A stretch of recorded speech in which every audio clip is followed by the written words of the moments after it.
राधे राधे बहन बंधु, आप सभी को मेरे चैनल पर बहुत बहुत स्वागत है।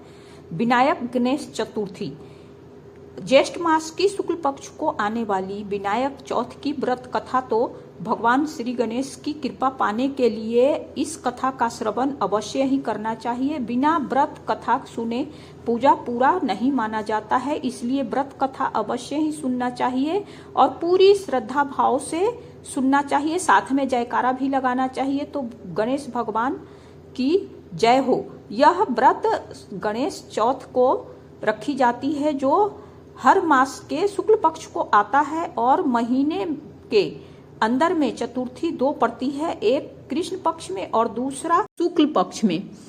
कृष्ण पक्ष के चतुर्थी को संकट चतुर्थी के नाम से जाना जाता है। इस दिन शाम को चंद्रमा को अर्घ दिया जाता है, लेकिन जो शुक्ल पक्ष में पड़ने वाली विनायक गणेश चतुर्थी अवश्य ही रखना चाहिए।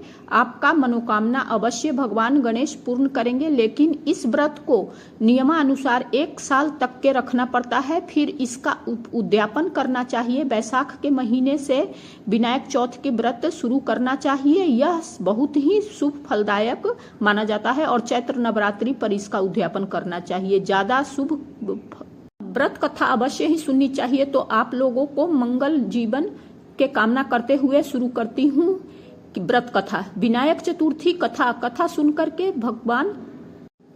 करके कमेंट्स बॉक्स में जय गजानन जरूर लिखें। आपको मेरे कमेंट्स बॉक्स में स्वागत है, बहुत बहुत स्वागत है। अपनी प्रतिक्रिया अवश्य ही दे। बोलो गणेश भगवान की जय। पौराणिक कथा के अनुसार एक बार भगवान शिव और माता पार्वती नर्मदा नदी के पर बैठ कर के 64 खेल रहे थे। शिव ने खेल में हार जीत की फैसला करने के लिए एक पुतले को निर्माण किया और उसकी प्रतिष्ठा कर दी। भगवान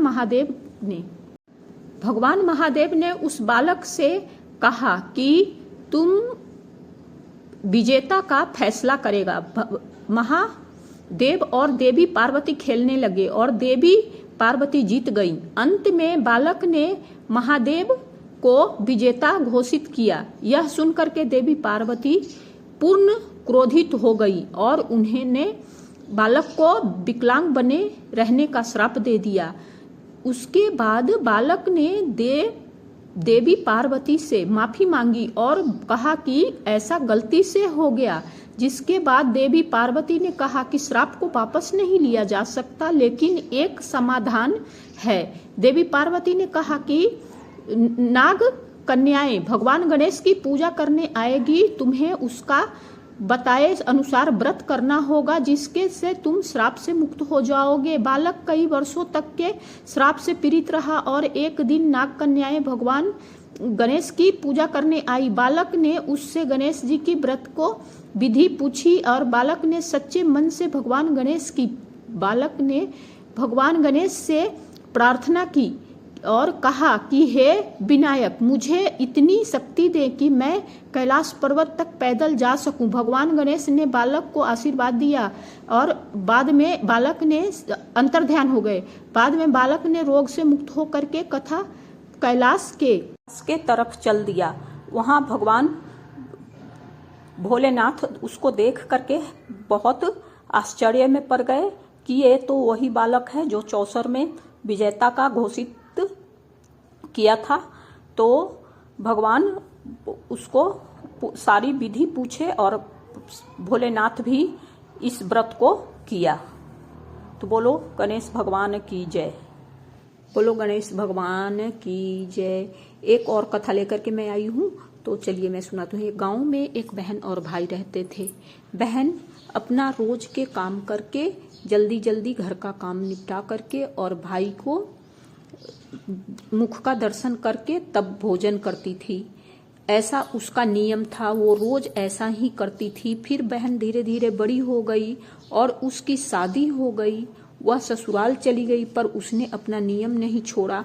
वो ससुराल से भी अपना भाई के सारा ससुराल में उठ करके सारा काम जल्दी जल्दी कर लेती थी और फिर जंगलों के रास्ते आती थी और अपने भाई के मुख देख करके फिर जा करके भोजन करती थी। ऐसा वो रोज ही करती थी। एक दिन वह जंगल के रास्ते आती तो उसके पाँव में कांटे वाटे चुभ जाते, झाड़ियों में सारे पैर छिल जाते। तो एक दिन जब वो आ रही थी तो उसके पैर में बहुत ज़्यादा कांटे चुभ गए, बहुत जख्मी हो गया।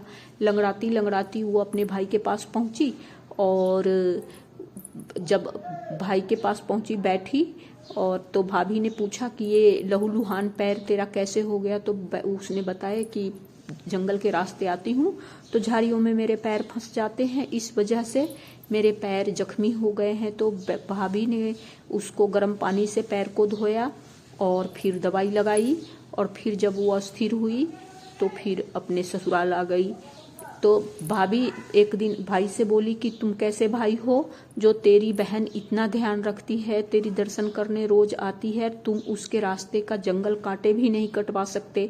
भाई ने कहा कि सही बात है, मेरे तो ध्यान ही नहीं गए उस ओर, चलो मैं आज ही साफ करवा देता हूँ। और ऐसा कह करके कुल्हाड़ी कंधे पर उठाया और चल दिया रास्ते साफ करने। इतने में वो साफ करते करते एक पीपल का पेड़ पड़ता था, सॉरी मैं बताना भूल गई, एक रास्ते में पीपल का पेड़ पड़ता था। तो जब भी उसकी बहन आती थी तो उस पीपल के नीचे एक गणेश भगवान की मूर्ति रखी हुई थी, उस मूर्ति को प्रणाम करती और गणेश भगवान को कहती कि मेरे जैसे ससुराल और मेरे जैसा पीहर सबको दे भगवान। जब भी आती तो वो ऐसा ही बोलती थी। तो क्या हुआ कि उसका भाई जब सफाई करते करते उस पीपल के पेड़ के पास पहुंचा तो गलतियों से झाड़ियों से लग करके और गणेश भगवान की जो मूर्ति रखी हुई थी वो पीछे की तरफ उलट के गिर गई। तो गणेश भगवान नाराज हो गए और भाई उसका आते ही बहुत बीमार हो गया, और बीमार होने के बाद उसकी मृत्यु हो गई। तो सब लोग उसके अंतिम संस्कार के लिए ले जाने लग गए। तो उसकी भाभी बोली कि अभी रुक जाओ, इसकी बहन आ जाएगी, इसका दर्शन कर लेगी, तब तुम लोग ले जाना। ऐसे ही रोज की तरह उसकी बहन आ रही थी तो देखी रास्ते में कि पूरा रास्ता साफ है, और गणेश फिर थोड़ी दूर आगे बढ़ी तो देखी कि पीपल के नीचे गणेश भगवान की मूर्ति है ही नहीं। तो वो घबरा गई और इधर उधर नजर दौड़ाने लग गई। तो देखी कि पीछे पड़ा हुआ है, तो उठा के ला करके साफ सफाई करके और गणेश भगवान की मूर्ति को रख दी, और उसके बाद प्रणाम करके और आगे को बढ़ गई। तभी उधर से पीछे से आवाज आया। गणेश भगवान सोचे कि हम पर अब कौन विश्वास करेगा जब ये इतना सेवा करती है मेरी, तो मैं अगर इसके भाई को जिंदा नहीं करूंगा तो मुझ पर कौन विश्वास करेगा, कौन पूजा करेगा मेरा। तो ये थी आज की कहानी।